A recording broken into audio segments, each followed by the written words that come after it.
you. What are the questions you want to know about? Because this man has a history of making a success of businesses. How do you go from not knowing anything about Formula One, not having ever seen a car, to turning the team into one of the more successful ones? We are, of course, talking about Italian business tycoon Flavio Briatore. Thank you so much for joining us on Starting Up. Thank you. So, you were telling us a little earlier about your journey. You started off, I upgraded you from a waiter to a restaurant manager and an insurance salesman. But a waiter, no manager.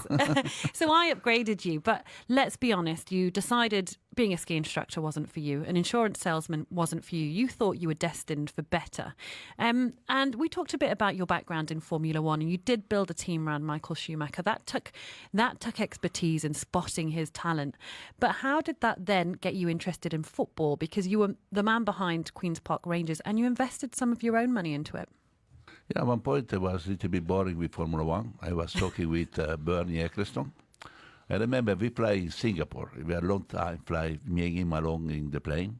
And I tell Bernie, why we not do something football, you know? We have a Formula One, and now football, it is been a step. Bernie said, oh, good idea. Tell me, what can we do? I don't know, let's see, some opportunity. After 2 weeks, I had this Italian guy, was Gianni Palladino, he found me. And he told me, you know, I have a great opportunity to buy a football team in England, in Championship. I thought, what is the name?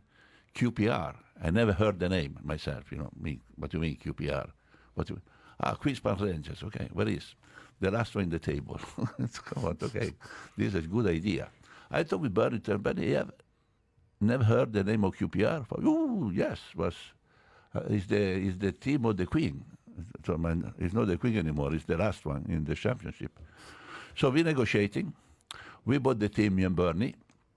And luckily, we bought the team in January. Was the market for players was open. Window. The transfer was open. We buy 6 or 7 players. We put the mistake. But whatever. So we save the club, and after 3 years, we are in Prime League. This is what was the story about the club.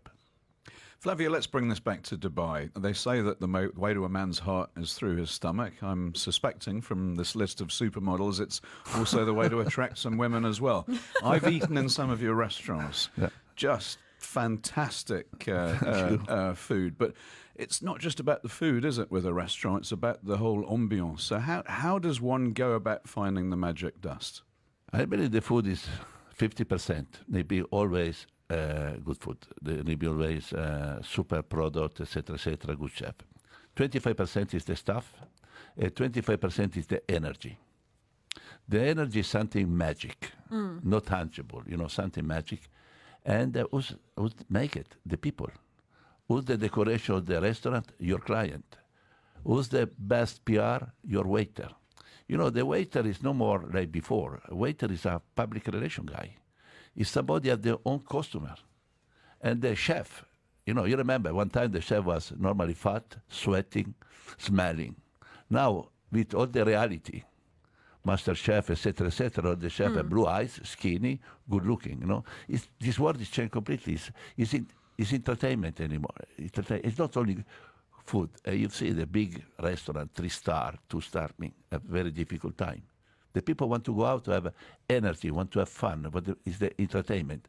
It's something you know buy, it's something you found it. That's right. There's a lot of people out there who believe they've got a great idea and it's just not getting the momentum behind it. I live on the Palm. There's an amazing restaurant there, great food, great setting, yet it doesn't have other visitors. And you just wonder why. And people are, what is it that I can do to make a difference? You need a destination. You need something very special. And you need... For us, when we're talking about the stuff, you know, we have always good-looking guys, a good-looking girl, a very professional. And it's the energy, it's the DJ, it's the music, it's the welcome. When you arrive in the restaurant, you need to feel that you come in your house.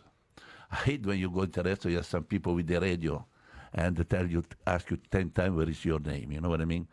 Every time you have a good customer or normal customer, we know everything about. We go in Google, we know the situation, we have 2 guys doing this. And the success is like that. It's working very hard.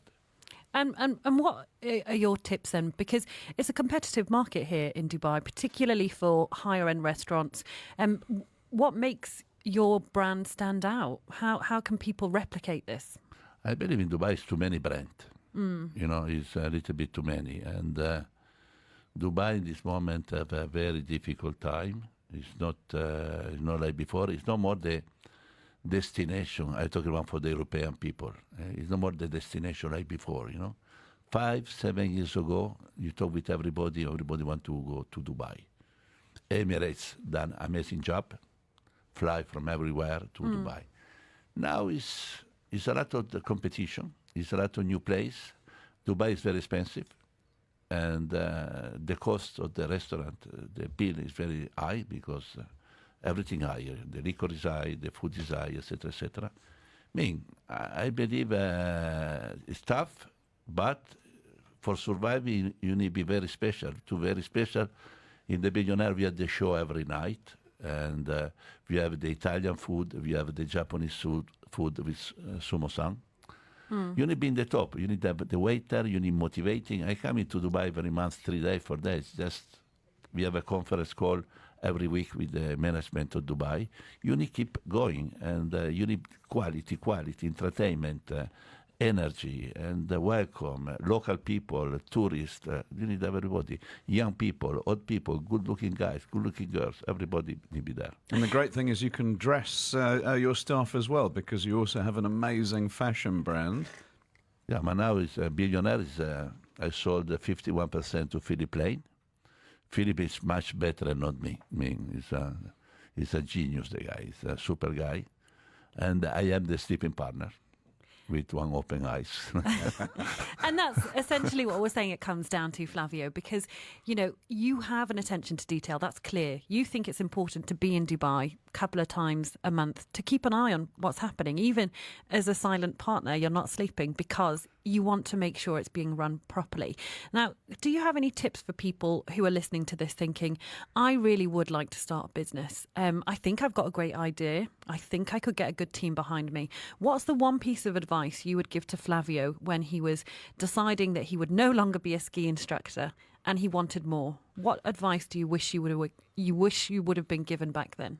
It is the motivation, and you never give up. You have any adventure you have is difficult. You know, now the world is very very competitive. Whatever job you're doing, if you have a talent, and if you believe your talent, it's not enough. You need a lot of work. You need a lot of complicity. You need a lot of good people next to you. At whatever level, if you open a pizzeria, you need 5 guys. You need to try to have motivating the 5 guys, and maybe you see one guy is very good, you take with you, partner with you. It's question to be realistic. When you compete with everybody, against every band, you need fight. You need fight, and you need motivating your people. You know, for me, I come into Dubai, I'm motivating the team. For me, managing a Formula One, managing a bunch of restaurants, is the same.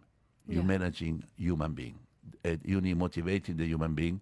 And the human being need feel is protected by the boss. It's me, the boss. I am. Can I just ask one more question? Yeah. Do you think if you were going back to talk to your, I don't know how old you were when you took over the company, would you suggest to yourself back then, maybe watch an F1 race before you go ahead and work at Benetton? Or do you think it didn't matter? You know, I think so. What I see back about me is quite simple. I was normal like everybody listen to us today, you know, young kids, etc. I have a lot of idea, and I was sure one day I make it. I don't know if I make it in the race, I make it as a singer, actor, or whatever. So I believe you are young, you need dreaming, but not only dreaming, you need to be motivated, you need to be angry, you need to be, I make it, you know, you need to be sure about yourself. It's been a pleasure. We're out of time. But Flavio Briatore, thank you so much for coming on the show. Excellent advice for anyone thinking of setting up a business, from the world-famous Italian business tycoon, former boss of F1, Queen's Park Rangers, Billionaire Group. Thank you so much for joining us on our first show of Starting Up. Thank you. Bye-bye to everybody.